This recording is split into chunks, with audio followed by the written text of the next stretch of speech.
Muito bom dia, boa tarde, boa noite, Niltinho, seu host do Papo de Pai Podcast, falando sobre parentalidade, masculinidade, paternidade, maternidade, enfim, todos os assuntos relevantes e correlatos a uma criação e educação com apego, consciente, e isso vai além das fronteiras da primeira infância, primeiríssima infância, adolescência, ou seja, é para a vida toda. Então, quanto mais falarmos sobre esses assuntos, melhor.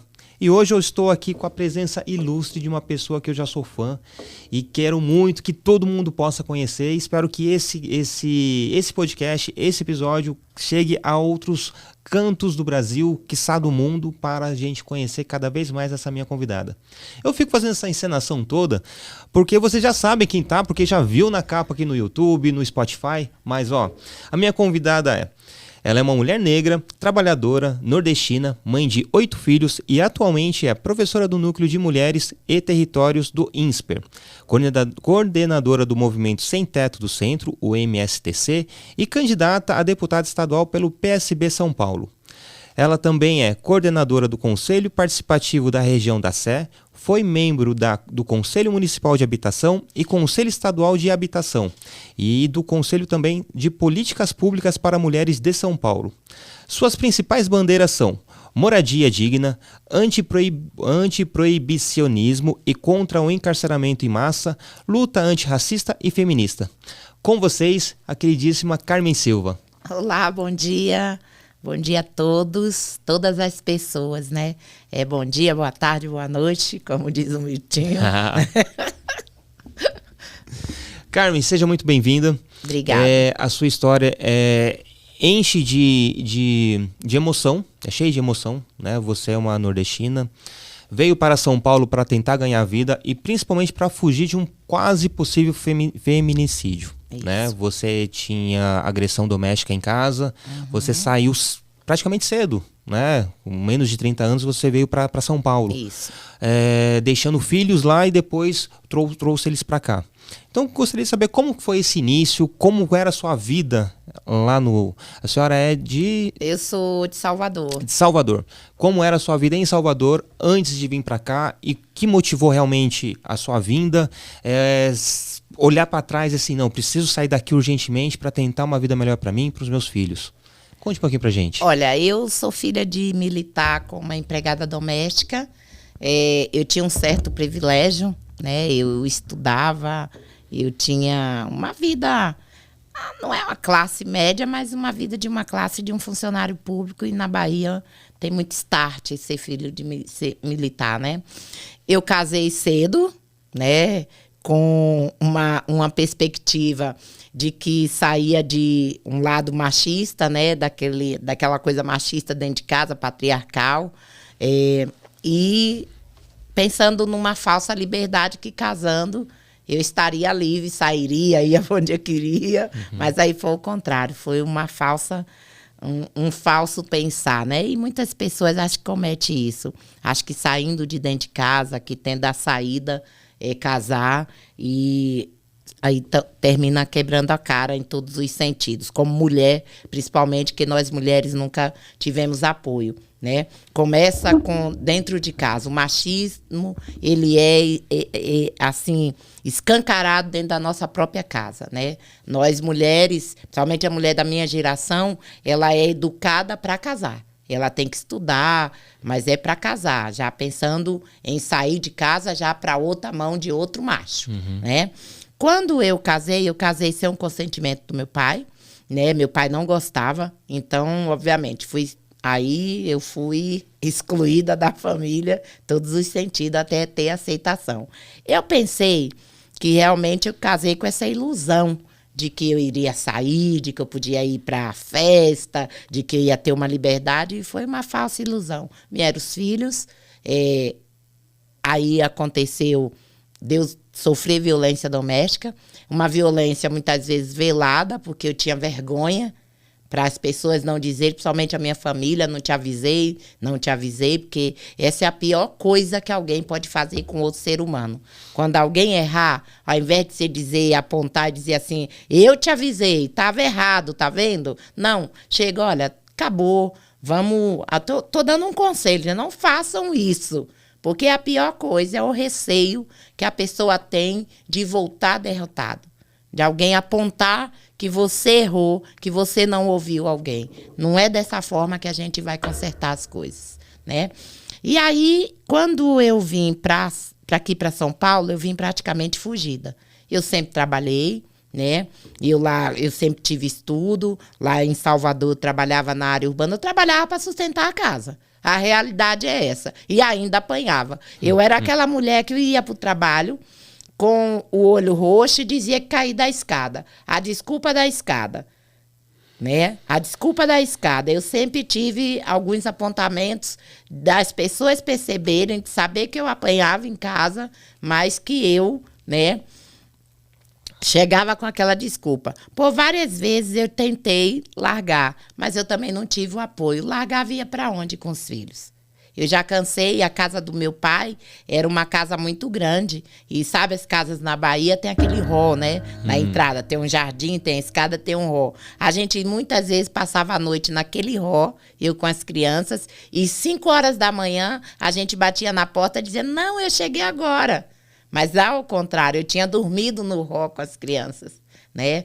Então, é muitas dores, né? E que hoje eu deixo isso para trás e levo a minha vida querendo dar exemplo para outras mulheres de superação, porque isso tem que ser falado. Hoje nós temos a Lei Maria da Penha, naquela época não tinha essa lei, naquela época nós não tínhamos tantos aparatos de justiça como nós temos hoje. Mesmo assim, hoje, ainda tem muitas mulheres sofrendo violência doméstica, também sendo afastada de seus filhos, porque o primeiro momento é uma escuta do Estado que é muito falha. Você vê o quão é grande o machismo estrutural, né? A questão, quando a senhora falou da violência velada, é latente, né? Saber que ainda nos dias de hoje existe isso também. E é importante, mesmo com todas essas feridas, é importante falar justamente para mostrar que pessoas estão vivendo isso hoje.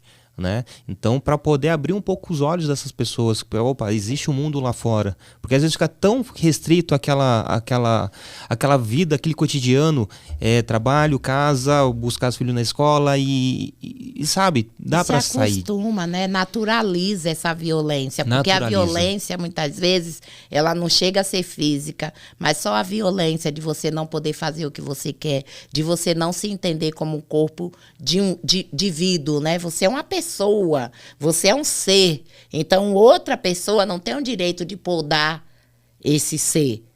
Ele pode sim te aconselhar, ele pode sim, fala em caso de paz, ele pode sim dizer, olha, esse caminho está errado, esse caminho está certo, mas ninguém tem o direito de cercear suas vontades. Então, não se deixem cercear suas vontades. Agora, também não tem um posicionamento violento.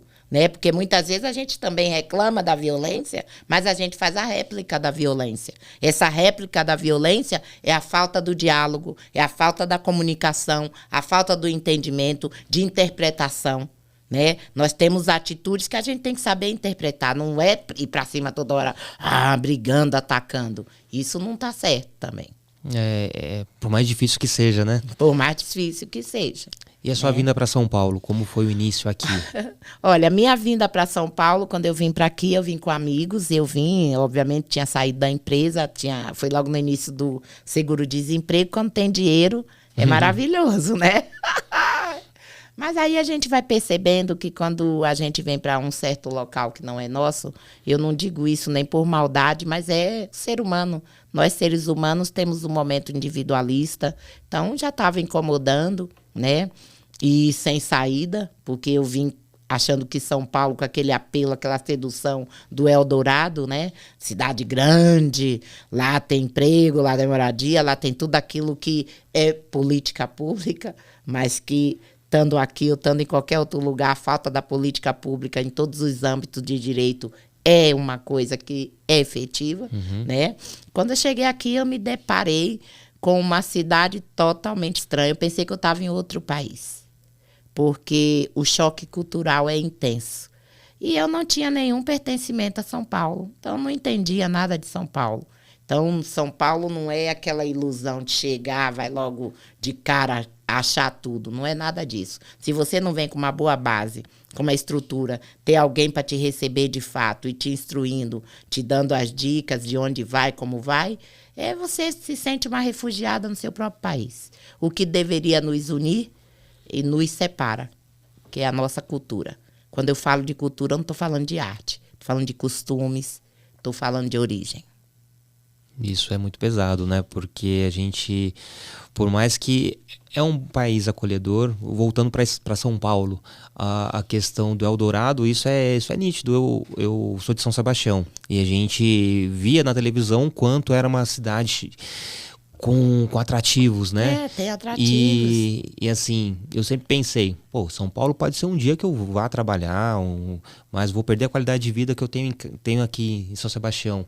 Mas lá vou ganhar dinheiro, né? Então eu tinha esse pensamento na minha adolescência. Só que aqui é tudo muito rápido. E falei, não é o momento. Talvez um dia, né? E a questão de ter esse... ser chamativo, né? Então, quando você sai de uma situação onde você tem uma violência, onde você está quase passando fome, onde você não tem estrutura, você embarca, com certeza. Agora, quando você tem um mínimo que dá para você tentar pensar, tentar escolher, beleza, aí você vai consciente. Então, eu vejo o quanto muitas pessoas vão nesse impulso, né, de ganhar dinheiro, principalmente não apenas ganhar dinheiro, mostrar para quem ficou que é possível, né? E muitas das vezes não dá o braço a torcer que deu errado. E né? aí a gente vê muito nordestino na rua, já parou para pensar, essas pessoas foram enveredando por um caminho da cachaça, da drogadição, da frustração. Então, como é que ele volta derrotado, né?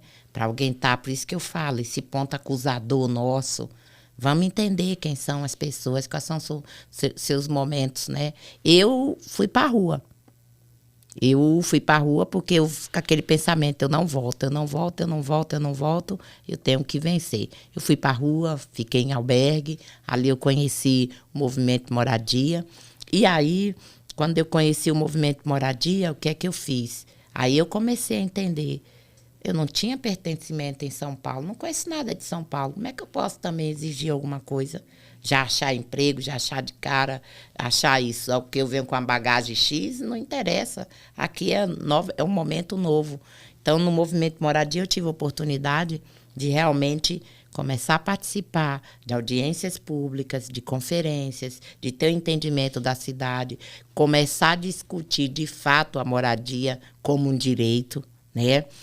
Da moradia vim proveniente, vim outros direitos, saúde, educação, e aí eu fui me adequando e agarrando essa oportunidade, participando de todas essas discussões e dentro do próprio movimento. E aí não fiquei quieta também. Não bastava só chegar ali como ouvinte, como participante. Eu percebi também que do meu lado, direita, esquerdo, frente, costa, tinha pessoas que tinham o mesmo problema que eu, ou piores. Então, o trabalho é coletivo. A gente só vai se dar bem também se a gente perceber quem está do nosso lado, perceber quem são as pessoas, como que elas também estão. E nesses momentos de encontro no movimento Moradia, e eu começo a perceber como é São Paulo, a questão geopolítica, espacial, social. Nossa, peraí. Estando aqui ou na Bahia, o que falta no Brasil é a efetivação das políticas públicas. Isso é latente, né? Isso é latente. A gente consegue observar isso em diversas áreas, né? E olhando para o lado da moradia, fazendo até um recorte, São Sebastião hoje, a gente está passando por um momento em que tem muitos moradores de rua, né? E antes, há 5 anos, não tinha, né? Tinha um ou outro que era durante o dia, mas você passa a noite, você vê o quanto tem famílias, né? São grupos de pessoas espalhados pela cidade, pelo centro da cidade.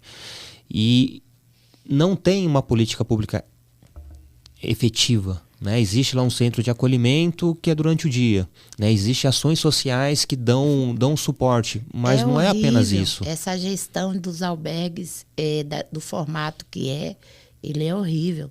Não sei se Deve ter alguns que tem esse trabalho da pessoa ficar durante o dia. Mas veja bem, você está numa cidade estranha, você não tem emprego, você não tem onde tomar um banho. O albergue, você entra à noite para dormir, 7 horas da manhã, o máximo, você já tem que estar na rua. Como é que você sai para a rua para quê? Então fica perambulando.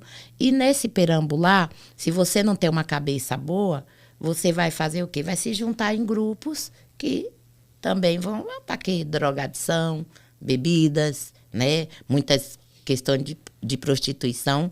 E hoje nós temos um atenuante muito grande.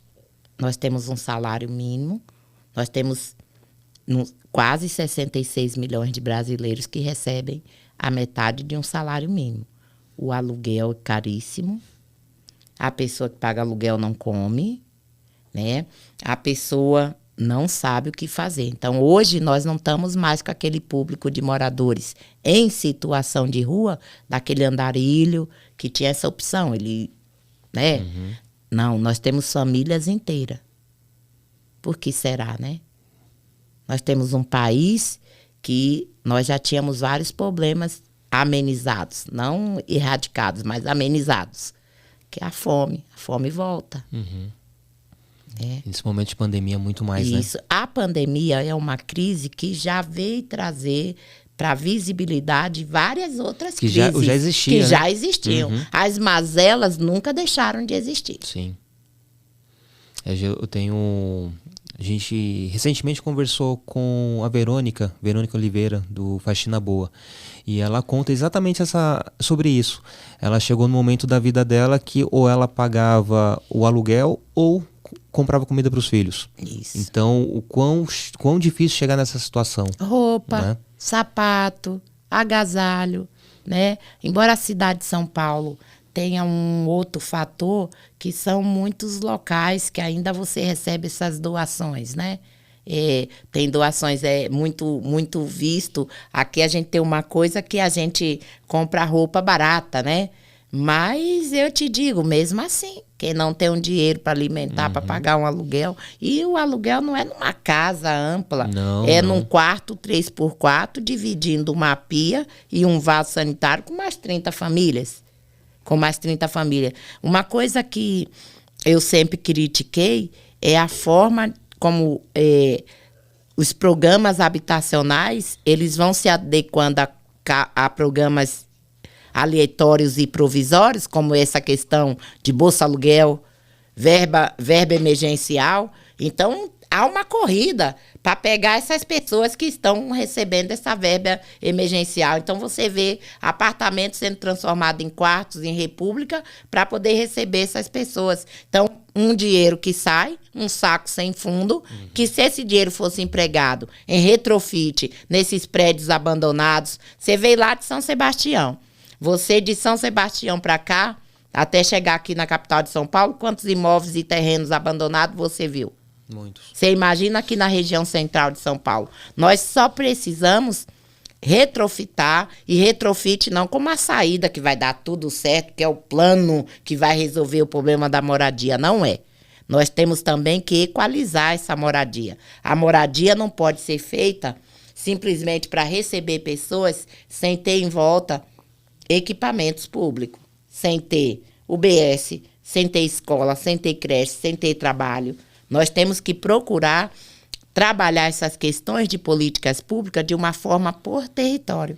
E como deve ser. Porque senão a gente também não resolve o problema. Não basta construir grandes glebas habitacionais e despejar as pessoas lá. Essa foi uma grande observação em relação à Minha Casa Minha Vida, né? Justamente. A cessão de possibilidade de compra de uma casa, de um imóvel, só que esses imóveis eram longe dos grandes centros, né? Não resolve o problema, gente, porque aí a gente tem um transporte público cheio, abarrotado, né? As pessoas continuam sem qualidade de vida, porque elas têm que se dirigir, muitas vezes, do local de onde ela mora até onde ela vai ter essa estrutura de trabalho. Vamos pensar primeiro no trabalho, né? Para se manter, 2 horas dentro do transporte público, 3 horas, e outra, patrão nenhum quer pagar 2, 3 condução, né? Então, você vê que o morar, ele é um plano urbanístico, aonde tem que adequar a moradia, a educação, a saúde, ao trabalho, a acessibilidade. Sim. Porque a gente também não pode confundir acessibilidade com transporte, com carro, com bicicleta, com pista, né? Não. Acessibilidade é quando eu tenho direito a utilizar recursos públicos, né? Públicos e privados também. Um bom passeio, um parque, uma praça, eu ter direito a entrar numa loja, e ter o comércio, ter a escola, ter a cultura, a cultura de arte, né? Eu ter como participar de um teatro, ter como ir a um cinema, ter lazer também, porque ninguém pode conviver sem ter esse fluxo. Isso são fluxos normais para a vida humana. E eu sempre escutei falar sobre cidades dormitórios, né? Onde você mora numa cidade e vai trabalhar em outra.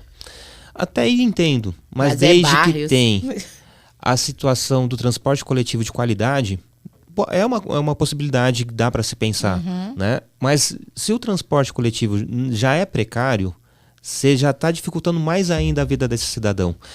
E se fizer o recorte, a intersecção da raça, da cor da pele, da origem dessa pessoa, a gente vê que o buraco é muito mais embaixo. Muito mais embaixo, muito mais fundo. E se duvidar, a gente sai lá no Japão, hein? E vê tanto buraco. E vê o quanto que são anos que tá tampando esse buraco ali tampando o sol com a peneira, né? Para você ter uma ideia, Miltinho, você mora em São Sebastião, né? Quanto tempo você gasta de São Sebastião se vier de van para aqui, para São Paulo?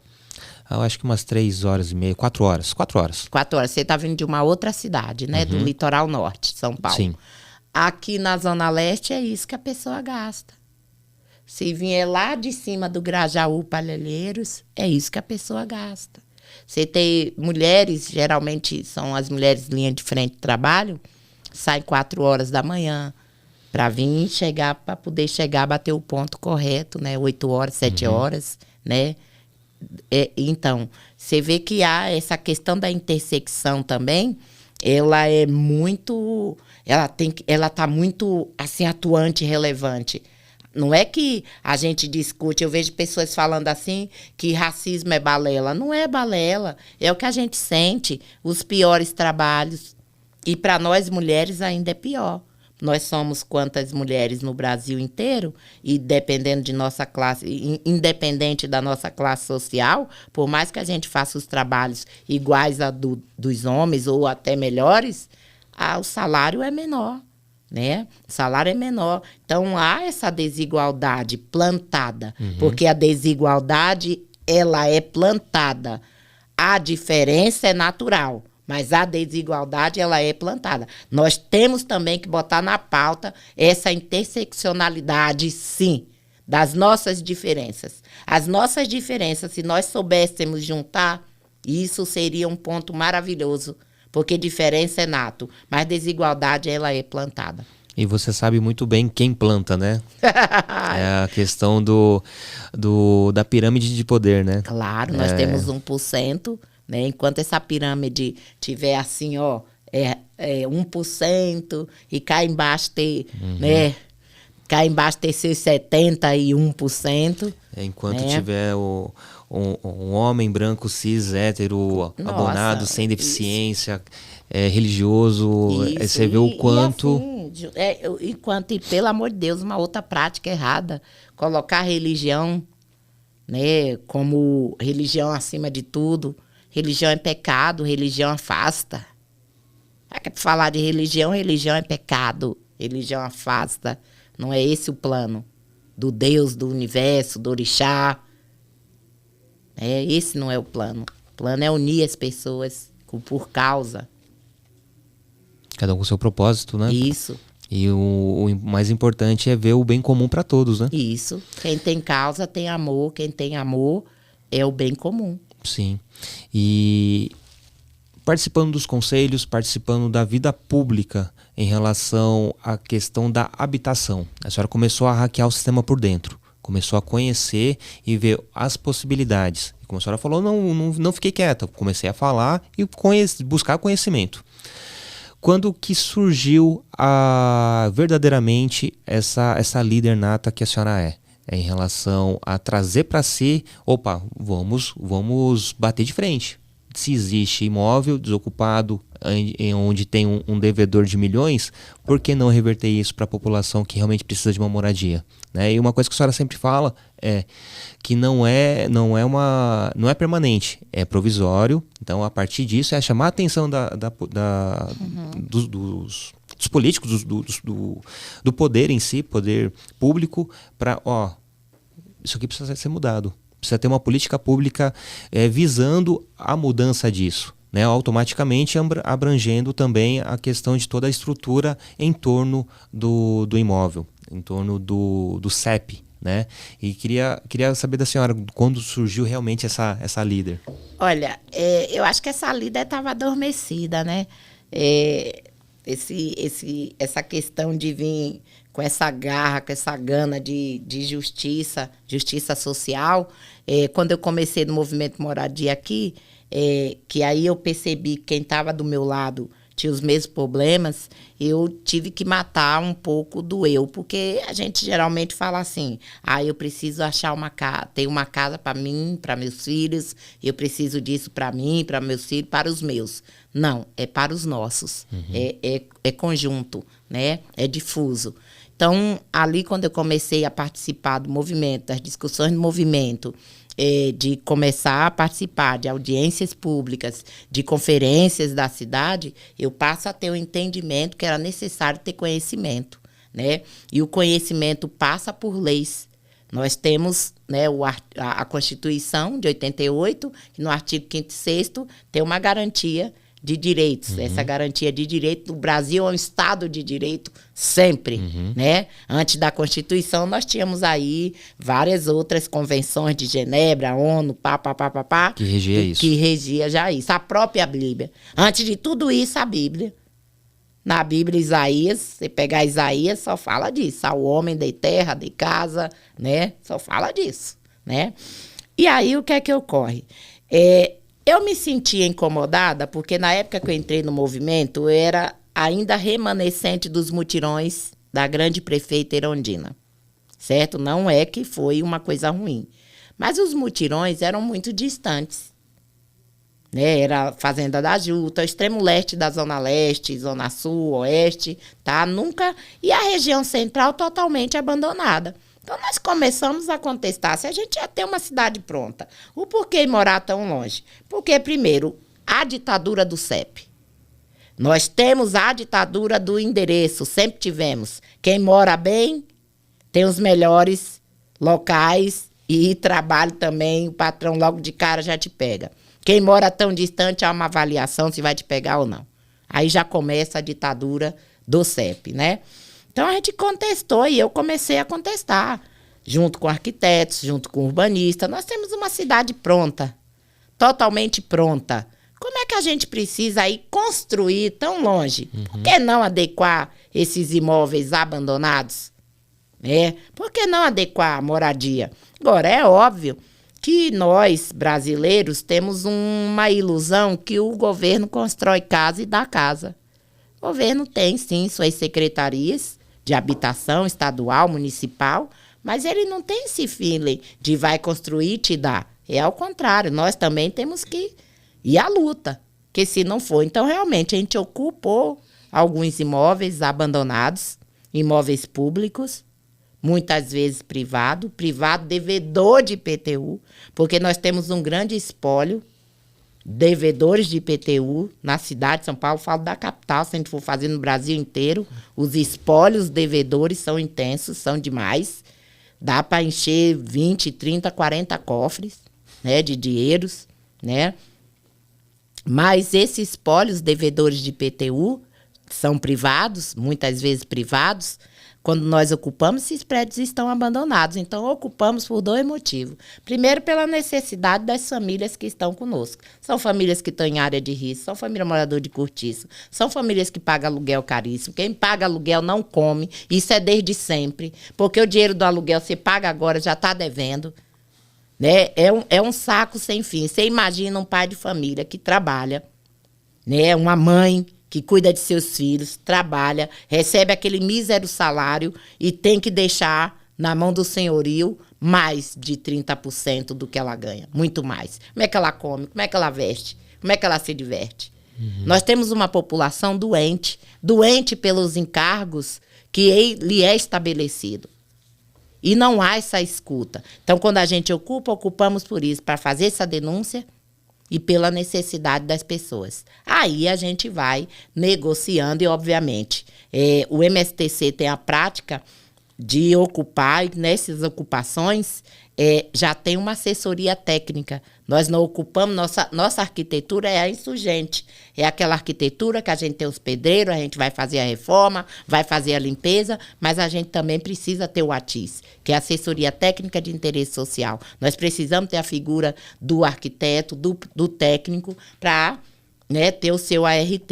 Então, tudo que a gente faz moldado também, para que aquele local que a gente ocupou vire, sim, uma moradia definitiva, como é o caso do Cambridge, que é recente. Mas o MSTC já tem essa prática. Nós temos aí vários imóveis que hoje as pessoas já moram no centro, nas bordas, mas que já tem esse sentido de transformar o provisório num definitivo. Veio desse caminho, né? Isso. E uma coisa que a senhora falou da ditadura do CEP. Estava conversando com minha esposa, a gente está num processo de mudança de casa. E ela assim, preciso ter um comprovante de residência no meu nome. E o quanto isso é real, né? E a gente conversando, mas não olhando por essa perspectiva. Mas tendo um CEP para falar que é seu, né, onde você reside, te torna cidadão, né? E é fato. Eu me recordo quando fui procurar meu primeiro emprego com carteira assinada foi com 18 anos. E fui trabalhar no centro da cidade. Então saí do meu bairro e foi muito, muito impactante, né? Justamente, você mora aonde, né? Pela questão do Vale Transporte, a questão do horário de chegar, horário de sair, e coisa que não passa pelos nossos pensamentos de forma tão espontânea ou natural. O quanto isso é relevante, o quanto isso é importante. Quanto mais distante você mora, mais dificuldades você vai ter para conseguir um emprego. Quanto mais longe você mora, mais difícil vai ser a sua forma de diversão, porque geralmente é nos grandes centros onde fica parques, fica restaurantes, fica uma estrutura de lazer, que nos bairros são poucos e é limitado. E quando tem, realmente é uma festa. Então, a senhora falou isso, me deu esse start aqui. As pessoas nem percebem, tão natural, né? Onde você mora? É a primeira pergunta de uma entrevista de emprego. Onde você mora? Né? Ele já está pensando no Vale Transporte. Porque se a gente for avaliar a carga de imposto também de um empregador, é muito alto. Sim. Né? Nós também temos que fazer esse posicionamento. Sim. Para manter uma pessoa empregada, quanto ele gasta. Né? Agora, pense se o governo tentasse descentralizar o centro econômico.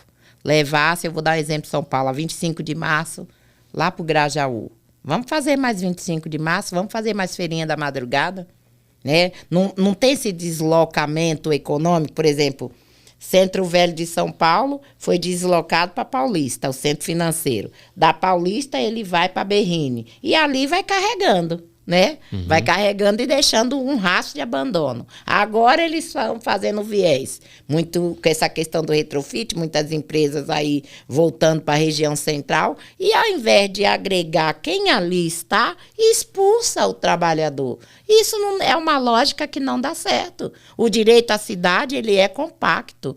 Como ele é compacto? Direito à cidade, quando eu falo, para quem está me escutando, você tem o direito à moradia, você tem o direito a lazer, você tem o direito à saúde, porque a gente tem que falar o linguajar do povo. Quando a gente chamar vocês para ir para uma audiência de plano diretor, lá está sendo decidida a nossa vida. Nós temos que ter um combate urgente à especulação imobiliária. Esse combate é urgente. A cidade de São Paulo, ela é tradicionalmente vertical, mas está demais. Você tem bairros aí que estão sendo inteiros destruídos para a ganância de construir prédio, e que não é para quem mora ali, gente. Não é para o trabalhador. Não é para o trabalhador. A gentrificação, ela está acontecendo naturalmente. Então, por isso que é importante ter participação dentro dos conselhos dos conselhos de habitação, nas conferências, dentro desses conselhos, a gente aprende muito, né? E eu acho que a gente trabalha mais do que um deputado, porque a gente está lá, não ganha um centavo, além de não ganhar um centavo, a gente está compreendendo o nosso território, nós estamos opinando. Eu pergunto, quantos deputados que vocês votaram volta para dar uma devolutiva a vocês de plano diretor? Quantas pessoas voltam? Quantos participam efetivamente desses conselhos? Né? Quantos estão ali opinando junto com o poder público? Porque não é separado, você não está separado. Discutindo orçamento. Que o que vem as políticas macros. E nós não podemos mais aceitar a política macro. Porque muitas vezes o que vem, que foi o erro do Minha Casa Minha Vida. O macro foi um programa bom? Foi. Mas tinha que ter pensado mais por território. A visão veio de cima, né? Não é que realmente... a visão vem de cima. Tem que ser a política micro para o macro. Nós temos que pensar hoje em trabalhar planos de bairro. Nós temos que trabalhar o território. Se a gente trabalha o território, dá certo. Porque, veja bem, um governo, ele não tem capacidade para enxergar tudo. O país é muito largo em hectares, né? É muito grande. São Paulo é uma capital, é um estado muito grande. Então, mas se cada prefeito, cada governador do estado, o prefeito, os subprefeitos, aqui no caso São Paulo tem subprefeitos aqui na capital, cada um trabalhar seu território de uma forma equalizada, nossa, nós teríamos vários problemas resolvidos. Ou pelo menos minimizados, né? Minimizados, que é isso. É trabalhar o território. Mas também tem que haver a participação popular. Esse equilíbrio tem que ter entre poder público, a sociedade civil e o próprio poder privado. Sim. O próprio mercado. É extremamente importante.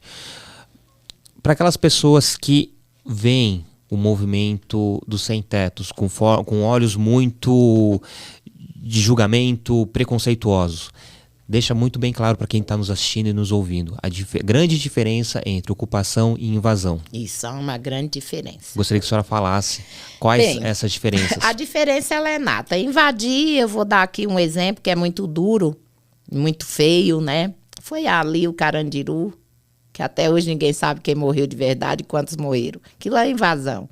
Invasão é quando a polícia, a tropa de choque, invadiu a reitoria da USP para bater nos estudantes que estavam, né? Invadir é quando tem um local que tem função, uma casa, e chega um bando de gente, entra na sua casa. Isso sim é uma invasão. Agora, ocupar prédios vazios, abandonados, é uma questão de saúde pública, gente. Sabe por quê? Um prédio vazio, abandonado, além da forma técnica do abandono, que é o devedor de IPTU, que está cheio, mas tem uma questão de saúde, está cheio de lixo.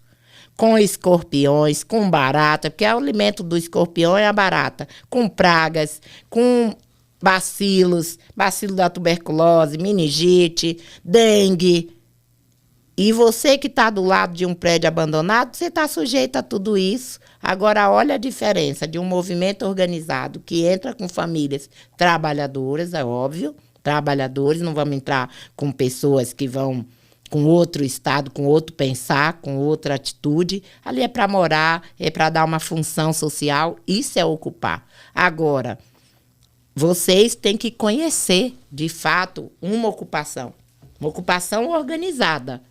E quando a gente fala organizada, não estou falando do crime organizado, não. Estou falando organizada no sentido, tem que ter um estatuto, tem que ter assembleias, ata de assembleia, toda a documentação, todas as certidões, todos os certificados. Vocês sabiam que o movimento ele tem que pagar imposto, ele tem que ter certidões de regularidade de FGTS, de Previdência, CADIM em dia, tudo isso. E são documentos que vocês, cidadãos comuns, muitas vezes nem sabem que existe.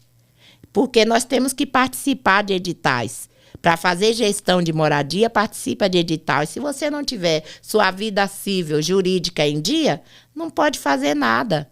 Você é travado. Para você, o cidadão comum, um travamento que você tem é o bloqueio do seu CPF.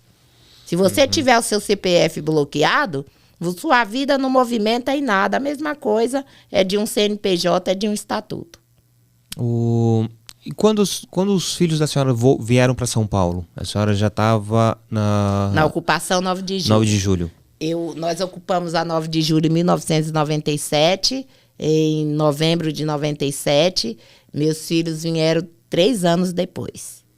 O primeiro veio em 99, depois os outros vieram no ano de 2000.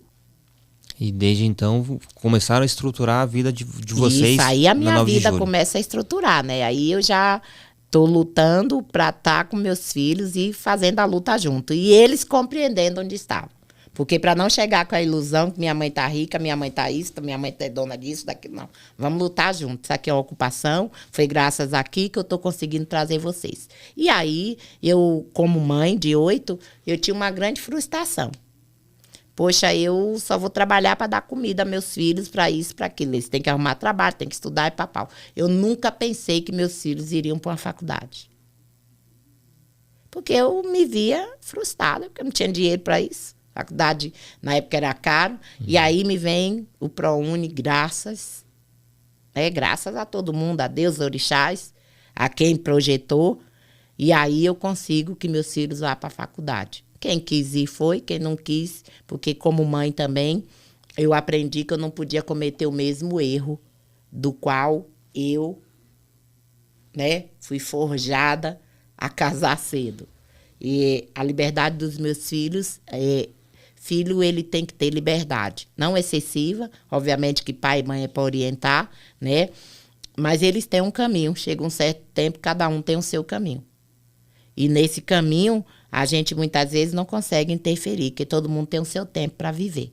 Então, mãe tem que compreender isso também. Embora eu seja uma mãe que eu sempre dava uma de não estar aqui, mas eu ia na balada. Conhecia e aí trazia para dentro de casa os amigos dos meus filhos, por isso que a maioria das pessoas me chamam de mãinha. Como eu nunca quis que alguém dentro da minha casa se sentisse excluída, alguém botasse para fora, eu sempre recebia todos para almoçar, para comer, o que a gente tivesse para comer, todo mundo comia, inclusive. Depois que eu me estabeleci, as pessoas de Salvador também já vieram muitos para morar, quem quiser para morar na minha casa, para ter um suporte para dar uma guinada na sua vida. Né? Aí sim, é a lei do retorno, né? Exatamente. Aí começa a colocar em prática o que realmente São Paulo lhe ofereceu. Né? Fazer essa devolutiva de uma forma real, né? Não é apenas a parte do Eldorado que vai dar certo. Não, para dar certo tem que ter muito esforço, trabalho, suor, sangue, amor, enfim, tudo isso. E uma coisa, quando meus filhos chegaram, a gente estava assim muito recém também na 9 de julho, então eu dizia assim, meu Deus, comida, agora comida é para muito, não é para pouco não. Então, o que é que eu fazia? Como a gente tinha o costume de sempre fazer essa questão de xepa para poder catar as coisas na feira dos barraqueiros darem, e quando a gente ia pedir, que era para o conjunto, né, para o movimento inteiro, eles diziam assim, se fosse para trabalhar, teve um que falou para mim assim, se eu chamar para trabalhar, não vem. Eu digo, opa, tô aqui. Eu fiquei trabalhando, olha, muito tempo na feira. Aprendi a ser feirante, vi o outro lado de ser feirante, né? E eu trabalhava já, porque quando eu ocupei a 9 de julho, eu arrumei um trabalho próximo. Que equação, ó. Morar perto do meu trabalho, isso dá certo. É o endereço, a questão do endereço. Você mora onde? Mora aqui, ó, na Avenida 9 de Julho. Trabalho na região central. Finais de semana, eu ia para a feira, né? Trabalhava na feira, já tirava um dinheirinho e levava para casa muitos legumes, muita fruta. Então, você vê como morar, quando você tem uma moradia, como que várias outras coisas vão, né? Você tem a cabeça fica livre para você pensar outras ações, para você ter um suporte maior na sua vida. Agora, uma coisa que eu nunca admiti é as coisas erradas. Eu sou muito dura quanto a isso. Negócio de roubo, até assim, falar de uso de droga, a gente até fala, né? Porque isso é uma doença e a gente tem que encarar. Aí é uma doença, é um vício, todo mundo usa. Não sei, que a droga vai comprar um cigarro no mercado, onde vende comida, vende cigarro, né? Então, a gente tem que falar desse assunto também. Mas, assim, é explícito o tráfico, isso nós não podemos admitir. Né? Então, mas assuntos como esses, a gente não tem que se inibir, ainda mais quem tem filho, de falar. Ainda mais quem tem filho. Nós temos que estar constantemente avaliando as consequências do viver. Vou entrar nessa parte das regras, né, da ocupação, mas a senhora falou que tem toda uma estrutura do movimento, né? E antes de falar exatamente, perguntar para a senhora como que é essa estrutura, eu queria dar um recado aqui para quem está nos assistindo, nos ouvindo. Se você está no YouTube, não deixe de curtir esse episódio, assinar o canal, ativar as notificações, que é um conteúdo muito riquíssimo, é muito importante para todo mundo conhecer sobre parentalidade. Se você está no Spotify também, não esqueça de avaliar a gente com 5 estrelinhas, porque é muito importante para mostrar para os algoritmos o quanto tem gente falando sobre assuntos pertinentes à criação e educação de filhos e todos os aspectos que abrangem uma parentalidade consciente. E a gente tem um apoio aqui, dona Carmen, do Amor em Pote. O Amor em Pote é uma empresa que faz geleias e doces artesanais, que é de São Sebastião. E ó, temos uma pequena lembrancinha pra senhora. Ai, que lindo, que mimo, gente. Sim. Ai, nossa, que coisa linda. Meu Deus, isso é coisa de mulher. É uma geleia que é da minha esposa, minha esposa que faz. Oh, muito obrigado. E, gente, eu acho que é uma outra coisa que a gente tem que falar, é trabalho e sustentabilidade, né? Sim. E a mulher tem uma sabedoria e essa coisa ancestral. Porque quando a gente fala em ancestralidade, as pessoas logo pensam em religião. E a ancestralidade é a memória afetiva, né? Aquilo que nossa avó fazia, aquilo que a nossa mãe fazia, né? E a gente hoje pode ganhar muito dinheiro. Parabéns, tá? E não desiste, hein? Vai em frente e ensina outras pessoas, que o melhor é quando a gente faz a troca. Sim, tá? sim. Eu vou provar e eu vou comer isso com muito amor, tá? Oh, meu Deus. Muito obrigado. Imagina, o nosso apoio master do Amor em Pote, né, da minha esposa. Ai, que legal. E até entrando nessa parte da estrutura, né, que as ocupações possuem a parte de cozinha, a parte de zeladoria, a parte de manutenção, de segurança, e também tem as regras também de convivência, né? Queria que você falasse um pouquinho de como funciona toda essa parte estrutural. Para vocês terem uma ideia, as pessoas acham que as ocupações é um antro de pessoas sem o que fazer, né? Para não falar aquelas palavras feias, né? Muito pelo contrário. O primeiro passo é a reformulação e a formação dessas pessoas. Quando as pessoas chegam no movimento Moradia, elas primeiro passam por um grupo de base, que é onde a gente vai dar uma formação a ela de Estado. Para dizer que o Estado, ele não é assistencialista. Então, primeira regra, ter toda a sua documentação em dia. O brasileiro peca em documentos. Depois cair chorando. Ver as filas imensas para fazer agora o CAD único, o UNIS, por conta dessa verba emergencial. Isso é um direito que todo mundo tem, poderia estar aí utilizando os CRAS, que é o Centro de Referência da Assistente Social, né? Já poderia ter feito, mas eles deixam tudo para a última hora. Então, primeira orientação no grupo de base é documento. Porque se você entra ali, é com o intuito de um dia financiar uma casa. Então, tem que ter documentação em dia. Depois a gente vai formando quais são as políticas públicas existentes, tanto no poder municipal, estadual e o federal. Quais são os programas habitacionais, né? Como que você pode participar desses programas? Que o movimento nada mais é o interlocutor entre o poder público e as pessoas. Quando nós resolvemos ocupar, a gente ocupa pela necessidade dessas famílias e também por falta, né, de efetivar esses programas habitacionais, que é para fazer essa denúncia. Na ocupação tem muitas regras, inclusive nós temos um regimento interno de convivência, tá? Lá não pode roubar, lá não pode espancar. Prioridade nossa são crianças e idosos e mulheres, tá? Nós não temos nenhuma, exclusão de cor, de raça, de religião, de partido político, cada qual faz o que quer fazer, certo? Agora, para o bem comum, muitas vezes a gente acentua que é necessário seguir essa estratégia aqui, esse caminho aqui. Então, a gente tem portaria, né? A gente tem a regra da portaria, primeiro. Portaria, visitantes, tem que deixar o nome, né? Vai aonde? Menores desacompanhados nas nossas ocupações a gente não aceita, porque tem um grande índice de menor, né? No centro, né? Roubando, fazendo muita coisa, e a gente não vai querer essas pessoas lá. Primeiro que um outro ponto, muitas vezes a gente quer saber se o pai ou a mãe desse menor sabe que eles estão lá. Para onde vai o adulto que vem a recebê-lo. O adulto que vai ser visitado, né, que vem a recebê-lo. Terceiro, nós temos a manutenção e nós temos a assessoria técnica. Por mais que a gente tenha a nossa sabedoria, temos pedreiros, temos pintores, elétrico, hidráulico, a gente precisa ter, né, um técnico realmente dizendo, orientando como que nós fazemos isso. Dentro da ocupação, nenhuma criança fora da escola.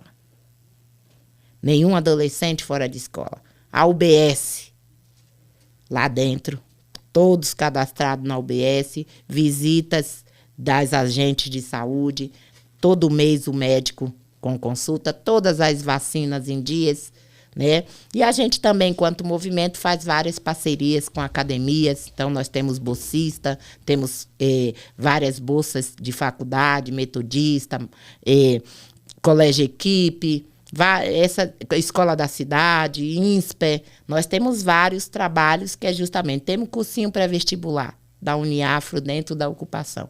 Nós temos uma gestão de trabalho e renda para os moradores. Então, quem faz a portaria são os moradores. Na cozinha, nós temos a cozinha 9 de julho, quem trabalha na cozinha, os moradores, né? Nós temos um princípio que é participação. Todos que participam, tudo que a gente conquista é com quem participa. Esse é o nosso critério. Nós temos uma difusão também de trabalho na região. Restaurantes, empresas. Então, essas pessoas a gente sempre vai estar indicando. E tem as regras que, espancamento, nós não aceitamos homem batendo em mulher, essas coisas assim. E a gente discute muito essa questão de gênero também, porque a gente não quer ser a mulher com a réplica machista, né? Então, regras nós temos demais, tá? Por que essas regras? A gente tem um atenuante que com as nossas diretrizes, estando correta com as diretrizes do Estado, a gente sim vai chegar ao que nós alvejamos, que é estar inserido em um programa habitacional. Pra vocês terem ideia, dentro de uma ocupação, nós temos orientação da Defesa Civil, tá? A Defesa Civil, inclusive, fomos procurados agora, porque todo ano tem vistorias técnicas, e a Defesa quer ir fazer treinamento com as pessoas, para dizer onde é que está o hidrante mais próximo, por conta dos incêndios, né? A gente tem extintores, a gente tem uma regra de limpeza muito grande. Então, temos mediadores de conflito, de andares. Esses mediadores é para fazer a interlocução entre o movimento e as famílias. E nós temos a assembleia. Qualquer assunto que a gente vai definir é em assembleia. E todo esse conjunto de ações, de regras e estrutura em si, rendeu a senhora o convite para participar da Bienal de Chicago, né? A gente já tinha participado da Bienal Internacional de Arquitetura de São Paulo, depois a de Veneza. Olha. E Chicago também. E de Chicago a senhora não pôde ir? Não pude ir. Foi por conta do mandato de prisão.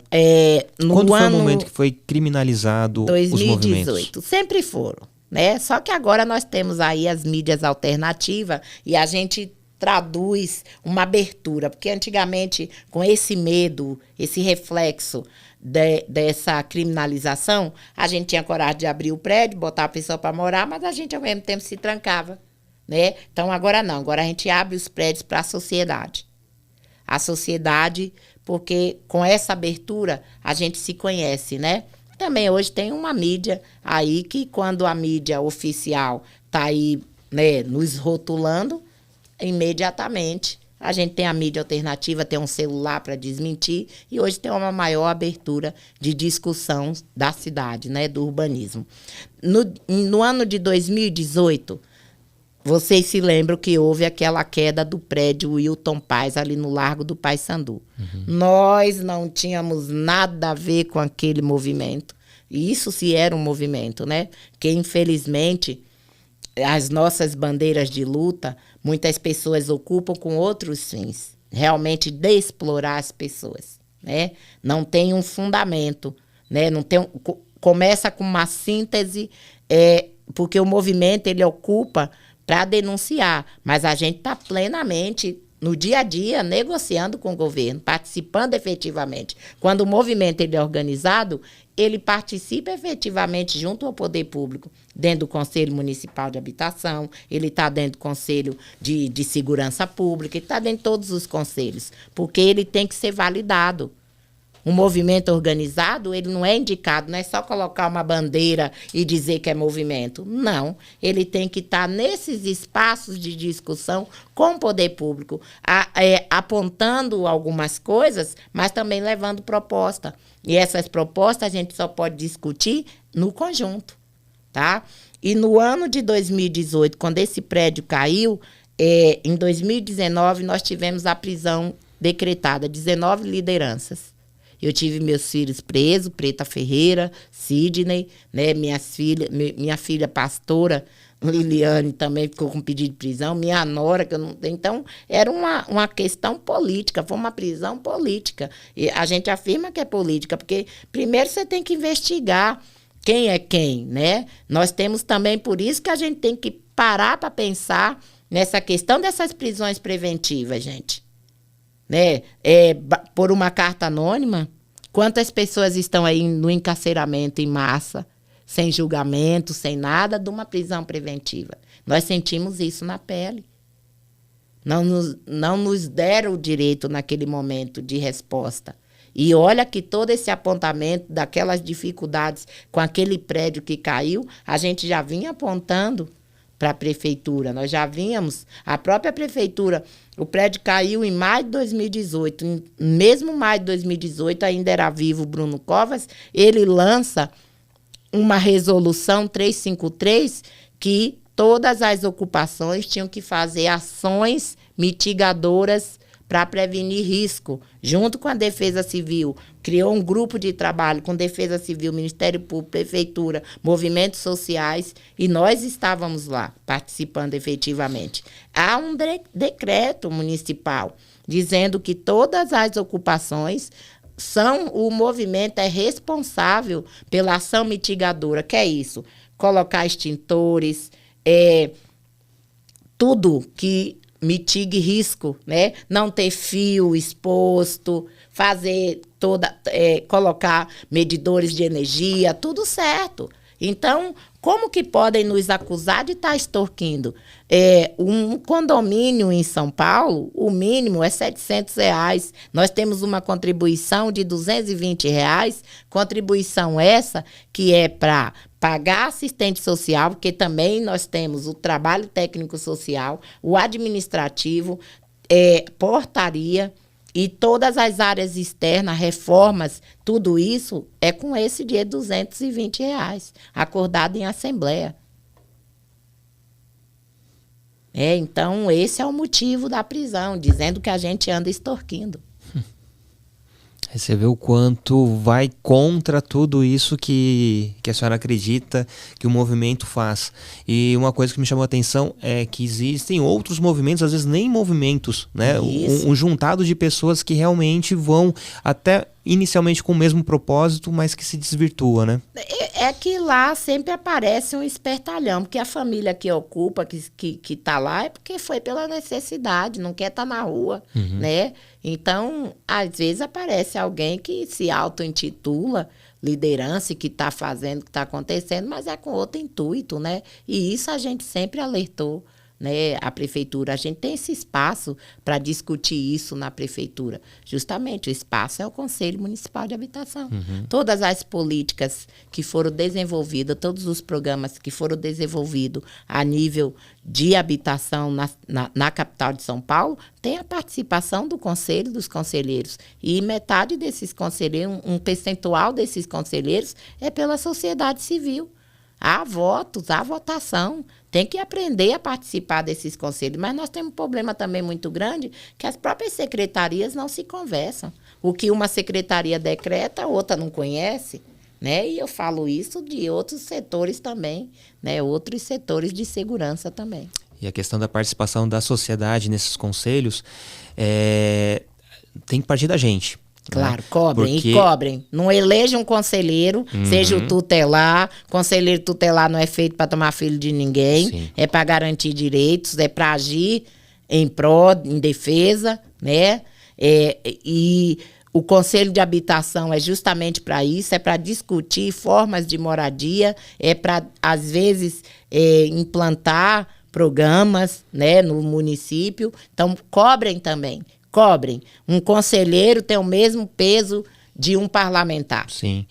E a partir do momento que a gente fique inerte nessa situação, automaticamente essa vaga que é voltada para a sociedade, quem vai ocupar é quem já tem seu imóvel.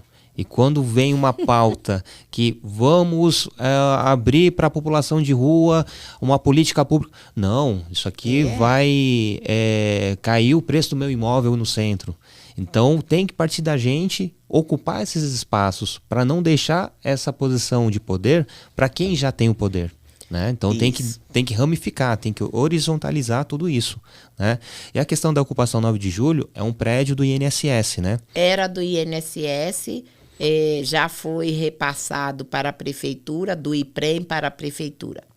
Então mostra o quanto o prédio público, não era nem um prédio privado, um prédio público que estava sem utilidade. Detalhe, nós ocupamos em 97, o prédio já estava abandonado há 20 anos. De 97 para cá, se nós não estamos lá... Continuaria abandonado. Continuaria abandonado. Conta um pouquinho do caso de sucesso do Cambridge. Olha, o Cambridge foi um prédio que foi ocupado pelo movimento 2012, mas a história nossa com o Cambridge é muito antes. Nós tínhamos uma demanda de moradia que saiu com uma carta de crédito. E a gente saiu procurando prédios para comprar, para essas famílias comprarem. E aí na época o prefeito era o Kassab, a gente apontou para o Kassab, tem esse prédio aqui que está em falência decretada e que pode ser comprado com essas cartas de crédito. Ele não falou, recebeu a gente. Quando a gente percebe, o prédio já estava comprado, desapropriado, mas não era para nossa demanda. Então, desde 2010, esse prédio já estava comprado. Né? Então, em 2012, a gente ocupa. Nós ocupamos e aí participamos de um edital de chamamento em 2015. Esse edital de chamamento foi um edital para reformar, para as entidades fazerem cogestão, né, o retrofit desses imóveis com encargos. A gente recebeu a escritura desse imóvel com encargos. A gente tinha que arrumar o financiamento, fazer a gestão de obra, porque senão o prédio é devolvido. E tá aí o sucesso do Cambridge.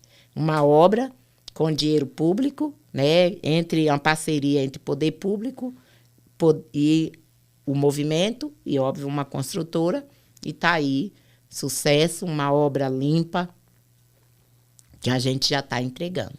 E quem reside lá é dono do apartamento. É dono do apartamento. Inclusive, nós estamos em fase de registro em cartório, né? Naquela fase. Então, não é assim. Tem a VCB, tá? Porque tem muitos prédios na região central que nem sabem o que é a VCB. É partindo do incêndio que teve recentemente. Do incêndio da 25 de março, né? Tem a VCB, tem a BITS, né? Tem IPTU, tem tudo, né? Tudo certinho. E é gestão de movimento. Então, dá certo. O que falta é vontade política. E como? É voltar para a população, isso. Não apenas para uma fração da população, né? É isso. E é como um todo, né? E tem um detalhe, gente, não se pode jogar a população de menor renda para os extremos. Só vai ocasionar uma questão total de insegurança. Quando a gente fala em segurança pública, nós não estamos falando só do poder também da polícia, do poder das polícias. Nós estamos falando da segurança alimentar, da segurança social, que a pessoa viver bem, ter qualidade de vida. Como que um jovem que mora no extremo do extremo, tem jovens que nunca vieram no centro de São Paulo, que não tem oportunidade, né? Ele só vai enveredar por caminhos errados. Então, também nós temos que pensar nessa questão da segurança social. O morar bem, é uma segurança social. E como? Né, o conjunto de ações, né, que tornem essa pessoa um cidadão. Isso. Né? Partindo pelo CEP, partindo por uma assistência à saúde decente, um transporte público decente, que é o contorno, o que faz uma cidade, né? E isso extrapolando para um estado, para um país. E governantes, povo, por mais que a gente ande o dia inteiro, nada como chegar num cantinho nosso e deitar e dormir. Né? E muitas vezes a liberdade de você ter um fogão para fazer sua comida, fritar um ovo do seu jeito, não tem coisa mais pessoal. Ninguém pode tirar isso das pessoas. Então vamos pensar com mais carinho. A questão da moradia é o princípio para tudo de bom na vida das pessoas. Fala um pouquinho da campanha da senhora. Olha, eu sou suplente a vereadora na cidade de São Paulo. Depois de 2020, eu me candidatei a vereadora, né? Eu não quis mais ser representada. Eu já tenho bagagem demais dentro desses conselhos, então agora a representatividade tem que ser nossa. Sou uma mulher negra, uma mulher que nunca deixei de cumprir compromisso, né? E principalmente com a cidade, com o território em que vivo. Aprendi que nós temos que ter pertencimento. Hoje eu sou candidata a deputada estadual pelo PSB, tá?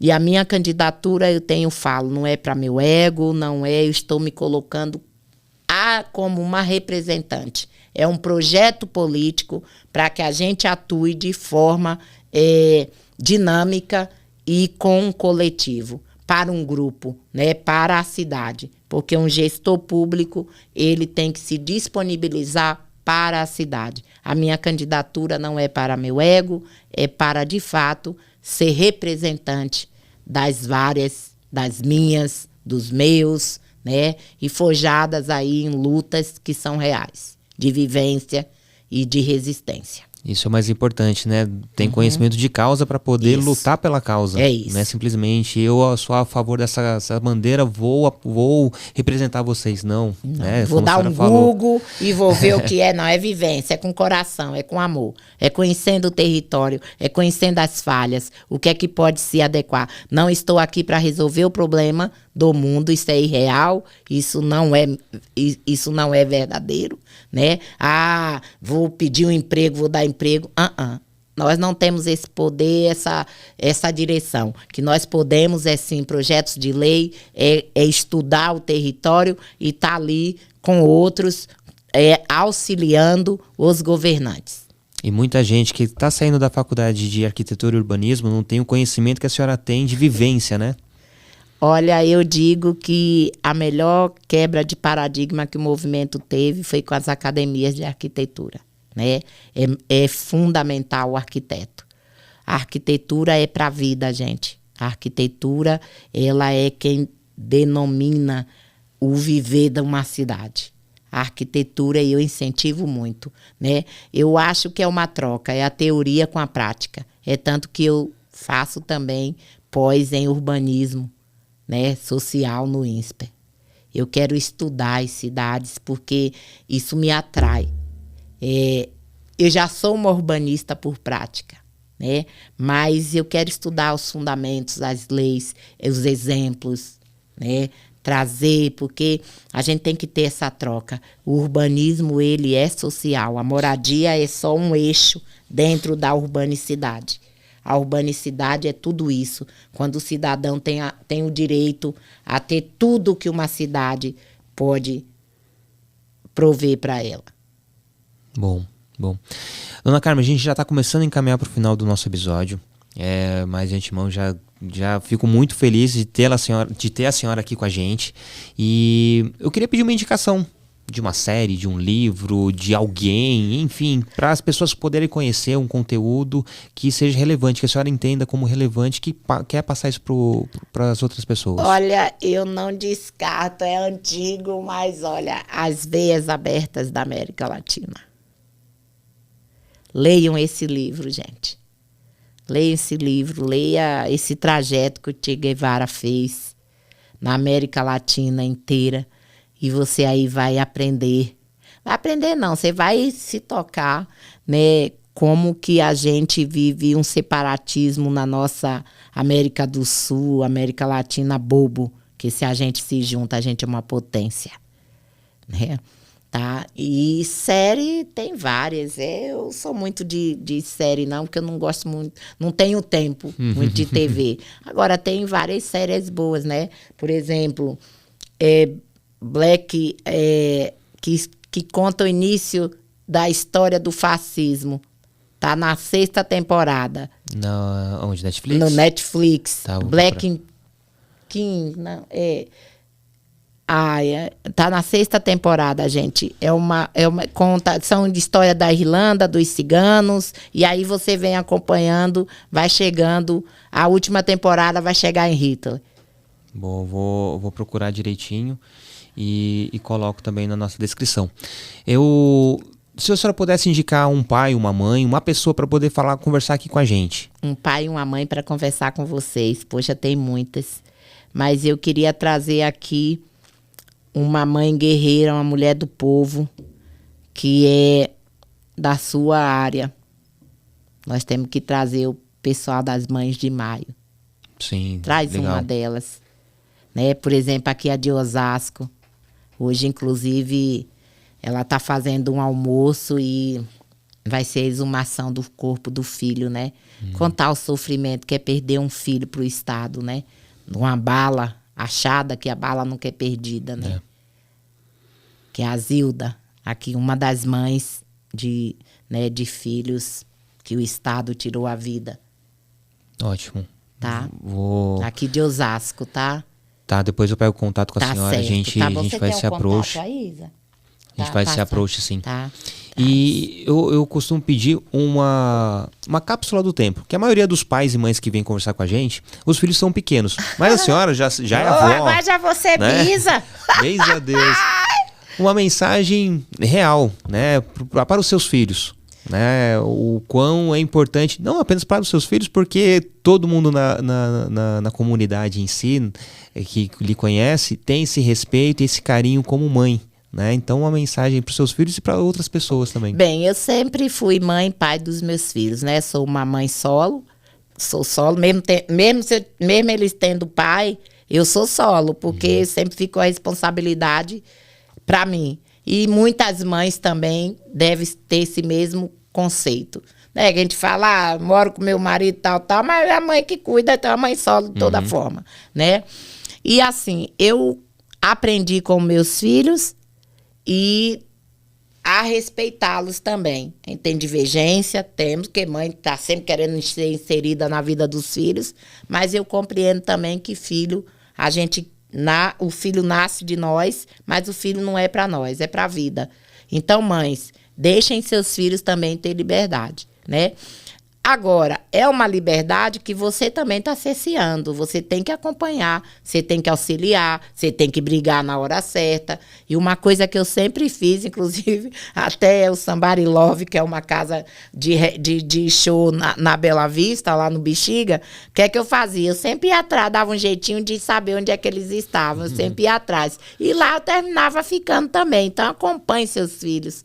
Né? Veja com quem seus filhos andam. Não tenha vergonha, mãe, de ser barraqueira. Que mãe tem que ser barraqueira. Tem que ser mesmo, tem que dar esporro, tem que brigar, tem que xingar. Mãe é barraqueira assim. Você tá cuidando, né? Você tá cuidando. Mas você também tem que ter o cuidado de deixar o momento dele ser livre, né? E dizer que mãe nunca é ex-mãe, filho nunca é ex-filho, que a gente vai carregar isso para a vida inteira. Né? Agora é conversar, é alinhar, a conjuntura é diferente, você tem que parar de ter vergonha de falar do seu corpo, de falar de sexualidade, de entender que nós temos hoje uma discussão muito, muito fluente, que é a questão da sexualidade, separar isso também.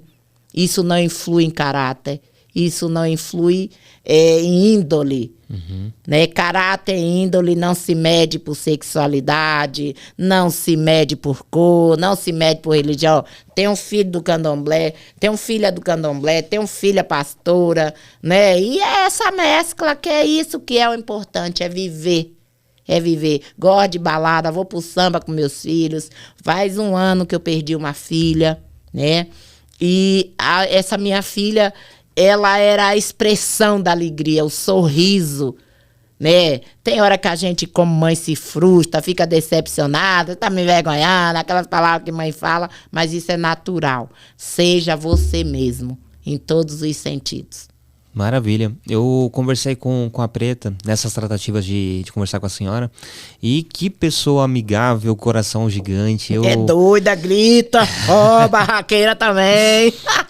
Mas é uma pessoa inteligentíssima, né? Cantora, artista, multiartista. Fiquei muito feliz de poder conhecê-la também. Em breve quero conhecer pessoalmente. E dona Carmen, fico muito feliz. Gratidão. Obrigada. Por a senhora estar aqui com a gente. Queria que a senhora deixasse seus arrobas para quem possa encontrá-la nessas redes sociais, nesse mundinho virtual. É Carmen Silva, né? MSTC. Carmen Silva MSTC. Ótimo. Tá bom? Eu coloco na descrição também. E desejo todo sucesso à senhora, hoje e sempre. No dia 9 de julho, a gente estava aqui em São Paulo, só que ia estar muito corrido. Queria muito ter ido comer aquela feijoada que eu fiquei sabendo que estava tendo. Mas em breve a gente vai conhecer lá também. Vamos lá, vamos conhecer. Faço convite a você, a todos que estão nos ouvindo, vão conhecer. Porque assim, gente, a gente só pode falar aquilo que a gente conhece, né?